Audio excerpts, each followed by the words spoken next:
There's a truth that many of us overlook, not because we don't know it, but because we don't slow down long enough to feel it.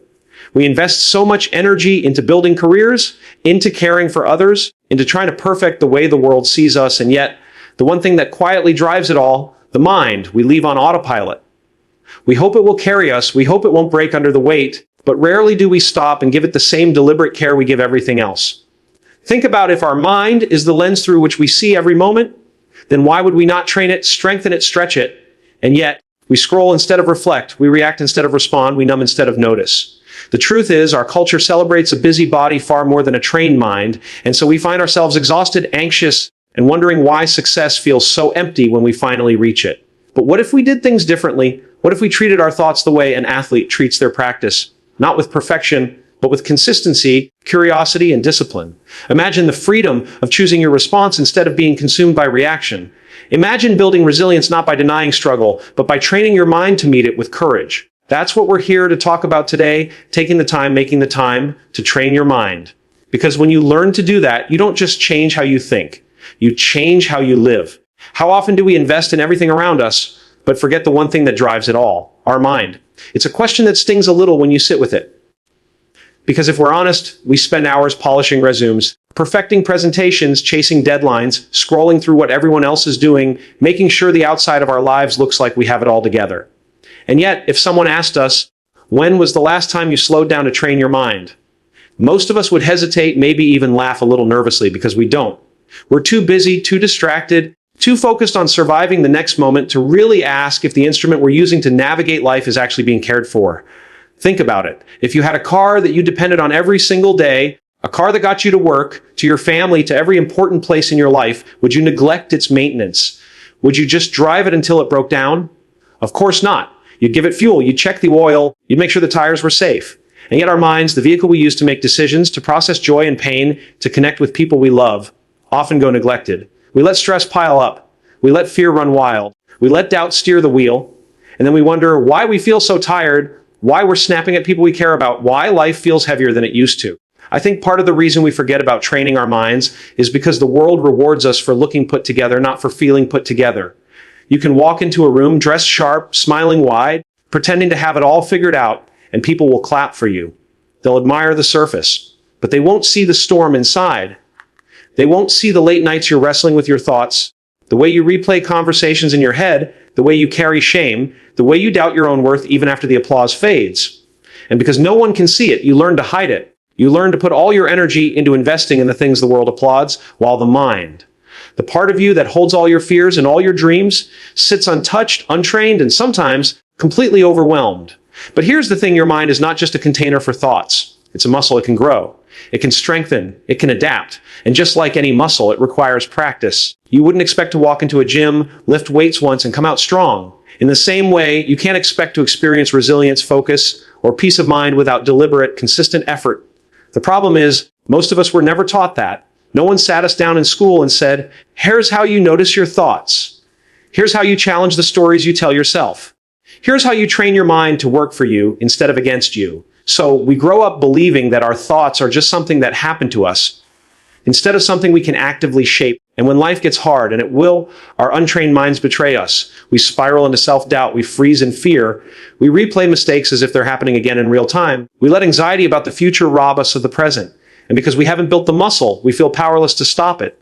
But the truth is, power isn't found in avoiding struggle. It's found in how we train our minds to meet it. I know this because I've lived it. I've had seasons where my entire focus was on achieving, checking the next thing off the list. And I thought if I just worked harder, if I just pushed longer, I'd finally feel enough. But instead, I burned out. I was exhausted, brittle, and I didn't even like the person I was becoming. My mind was running me into the ground, and I hadn't stopped once to ask if there was a different way. It was only when I started taking small steps, pausing to breathe, noticing the stories I was telling myself, giving myself permission to rest, that I realized my mind didn't have to be a battlefield. It could be a place of strength, a place of courage, a place of possibility. And isn't that what we all want? To be able to walk into the messiness of life and not crumble under the weight of it. To be able to hear that voice of doubt and say, not today. To be able to sit in silence and feel at peace, even if the world outside isn't.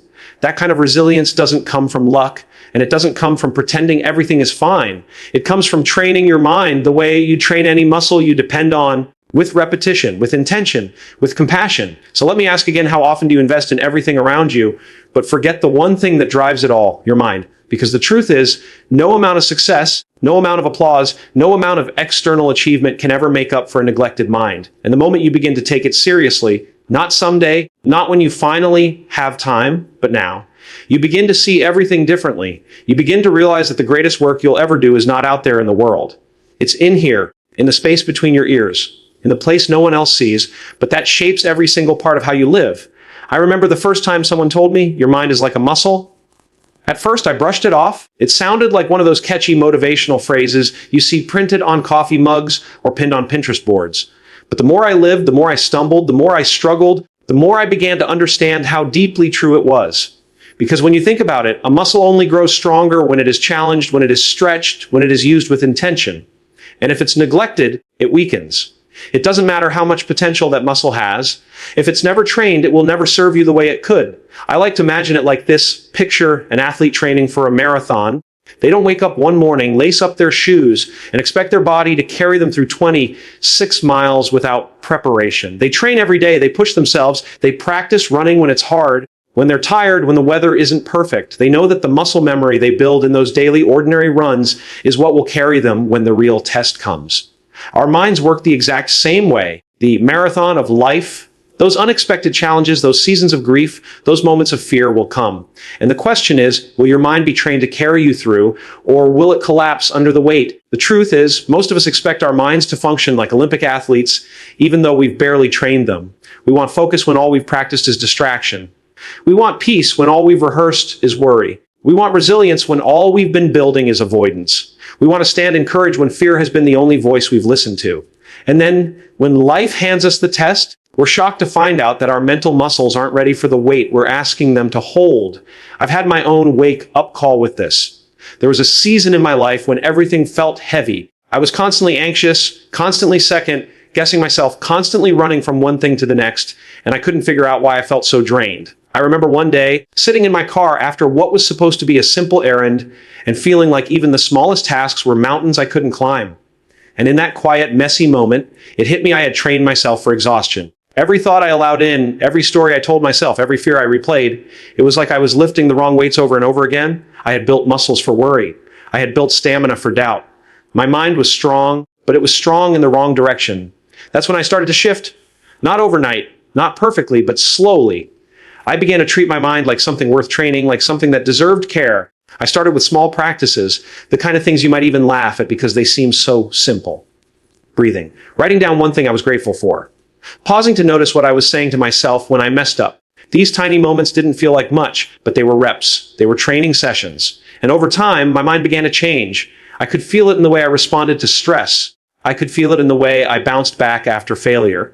I could feel it in the way I no longer spiraled into stories that left me paralyzed. You see, the mind doesn't transform in grand gestures. It doesn't shift because you read one book or listen to one speech. It changes the same way your body does. Through repetition, through patience, through the daily choice to show up, even when it's uncomfortable. And just like the body, there will be days you don't feel like training, days you'd rather stay in bed, days you'd rather distract yourself with noise. But those are the exact days when showing up matters most. Those are the days when the quiet reps of mental training build strength you won't even realize you have until life tests you. And life will test you. There will be loss. There will be disappointment. There will be moments when the ground shifts beneath your feet. And in those moments, you won't rise to the occasion. You'll fall to the level of your training. That's why training your mind matters so much. It's not about creating some picture-perfect, calm, Zen life where nothing bothers you. It's about building the strength to meet what life throws at you without losing yourself in the process. When I think of the mind as a muscle, I also think about how muscles tear in order to grow. Training is not always comfortable. Sometimes it hurts. Sometimes it feels like breaking.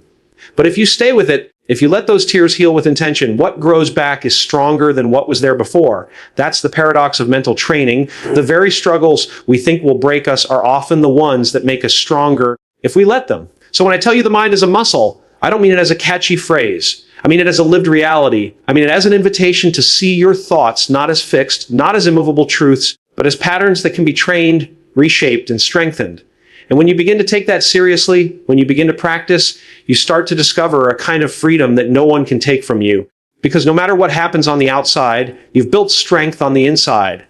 If there's one thing we don't have to be taught, it's how to be distracted. We live in a world where distraction has become the background noise of our lives. Our phones buzz, our emails never stop, the news cycles spin endlessly, and we've been conditioned to believe that multitasking is the mark of productivity.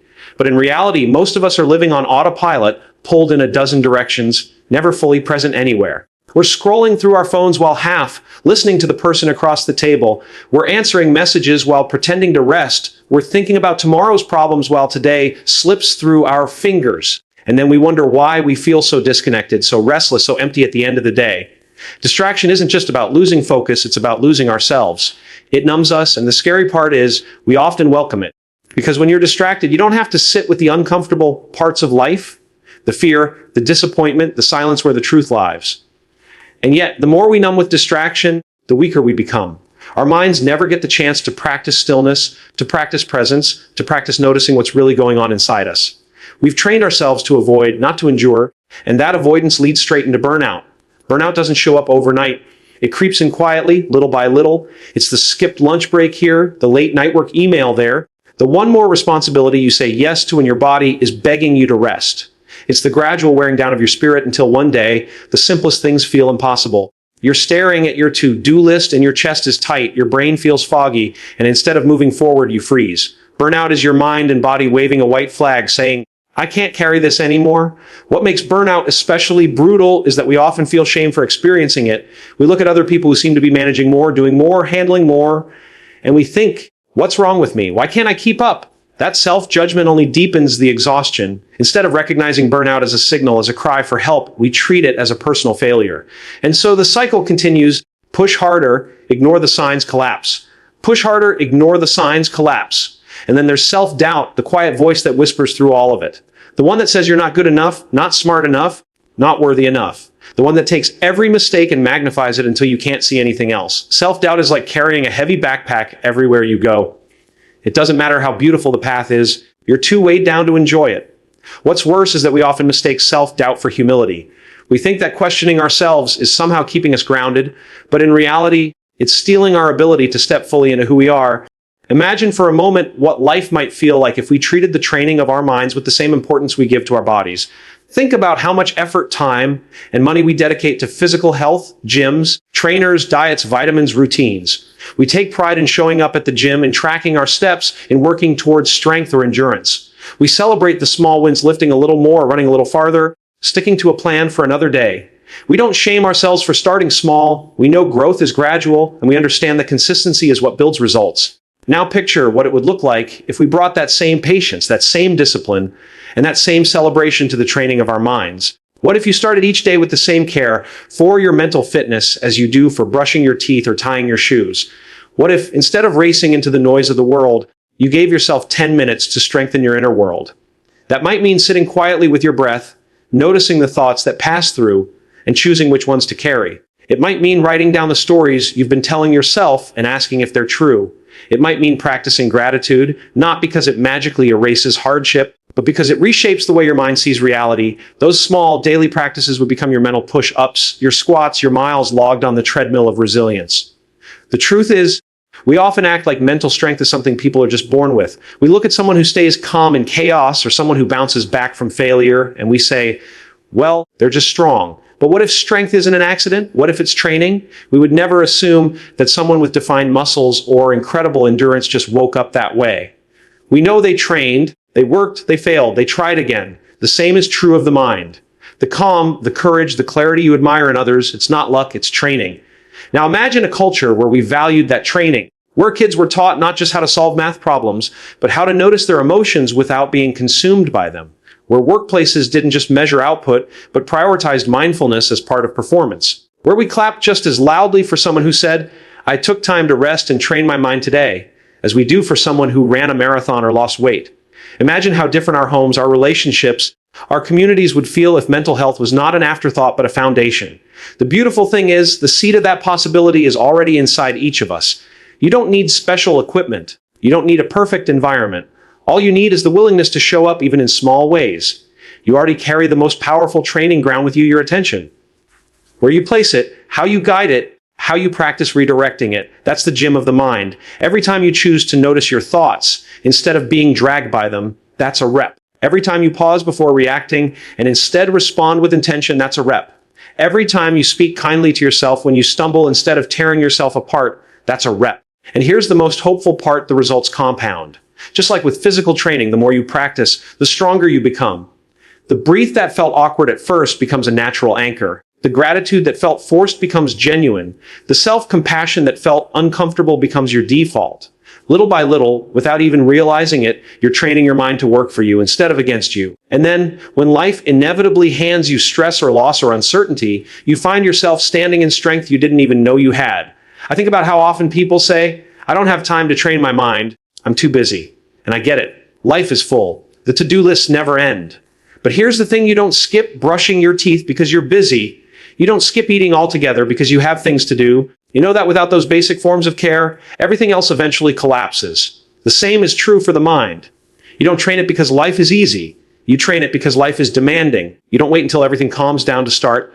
You start in the chaos, and the training helps you carry it. Imagine if, instead of saying, "I don't have time," we began saying, "I can't afford not to." Imagine if we saw mental training not as a luxury, but as a necessity. Because the truth is, your mind is the foundation of everything else you do. It shapes how you lead, how you parent, how you create, how you love, how you respond to setbacks. Neglect it and everything else suffers. Train it and everything else strengthens with it. So plant that seed. Let yourself imagine what life would look like if mental training was a daily rhythm, as ordinary as brushing your teeth, as normal as eating breakfast. Picture yourself not as someone waiting for peace or clarity to magically appear, but as someone who is building it moment by moment, rep by rep. That possibility is not far away. It's right here, waiting in the small, consistent choices you make every single day. There's something powerful that happens when we pause long enough to ask ourselves, what if I really gave my mind the care it deserves? Not just once in a while, when everything feels like it's falling apart. Not just when the anxiety gets too loud. Not just when we hit a breaking point, but every day as a way of living. Because deep down, we all want more than survival. We want connection. We want joy. We want to feel at home in our own heads. And that starts with the choice to lean in, to stop numbing, to stop running, and to actually train the very thing that carries us through every moment of our lives. This isn't about being perfect. It isn't about silencing every negative thought or somehow living without struggle. It's about learning to face those struggles with strength. It's about building a kind of inner resilience that doesn't depend on the circumstances outside of you. And I want to invite you into that possibility. Because you don't have to keep living distracted, burned out, doubting yourself, and running on autopilot. You don't have to keep waiting for peace to arrive someday when life is easier. You can begin to build it right now in small, intentional ways. I think sometimes we hesitate to take this seriously because it feels abstract. Training your body makes sense. You can see the muscles grow. You can feel the strength increase. Training your mind, on the other hand, feels invisible. But here's the truth: the evidence is everywhere. It shows up in the way you respond when someone cuts you off in traffic. It shows up in the way you handle a tough conversation without shutting down. It shows up in the way you notice a beautiful moment with your child or your partner instead of missing it because you're lost in thought. It shows up in the way you treat yourself when you fail. Those are the muscles of the mind at work, and they are just as real, just as life-changing as any physical transformation. And here's where the invitation becomes personal. I'm not asking you to sit back and just nod along. I'm asking you to imagine your own life, your own relationships, your own work, and ask yourself, what could be different if I trained my mind? What kind of leader could I become if I learned to meet stress with clarity instead of panic? What kind of parent could I be if I learned to pause before reacting and chose patience instead? What kind of creator, builder, dreamer could I become if I wasn't constantly sabotaged by self-doubt? What kind of friend, partner, human could I be if I was actually present in my moments instead of distracted by the noise in my head? That's the growth I want to invite you into, not growth measured by applause or external success, but growth measured by peace, by courage, by the ability to fully show up to your own life. This kind of growth doesn't just change you, it changes everyone around you. When you train your mind, you don't just carry your own burdens better, you create more space for others. You become a safer place for your family, a more compassionate leader for your team, a more present friend for the people you love. Your growth becomes a gift, not just to yourself, but to the world around you. I know some of you might be thinking, that sounds good, but I don't know where to start. And that's okay. You don't have to have the whole plan figured out. You don't need a perfect routine or a set of rules. You just need one small step. Maybe today it's pausing for 2 minutes to breathe before you dive into your day. Maybe it's writing down the thought that's been looping in your head and asking, is this true? Maybe it's speaking to yourself with the same kindness you'd give your best friend. Start there. Start small. And let that be enough. Because those small beginnings, those little, almost invisible choices are the doorway to something bigger. And here's the promise I'll make to you. If you lean in, if you take this seriously, if you give your mind even a fraction of the care you've been giving everything else in your life, you will feel the shift. It might not come overnight, but it will come. You will notice yourself recovering faster from setbacks. You will notice yourself being less reactive and more intentional. You will notice moments of peace showing up where chaos used to live. And those small shifts will grow into something unshakable. So lean in. Lean in not just to this moment, not just to these words, but to yourself. To the part of you that's been craving more than distraction and burnout. To the part of you that knows you are capable of more than self-doubt and autopilot living. Lean into the possibility that your mind can be trained, that it can be strengthened, that it can become the source of courage and clarity you've been looking for all along. Because this isn't just about listening to a speech. It's about making a choice. And that choice could be the start of a completely different way of living.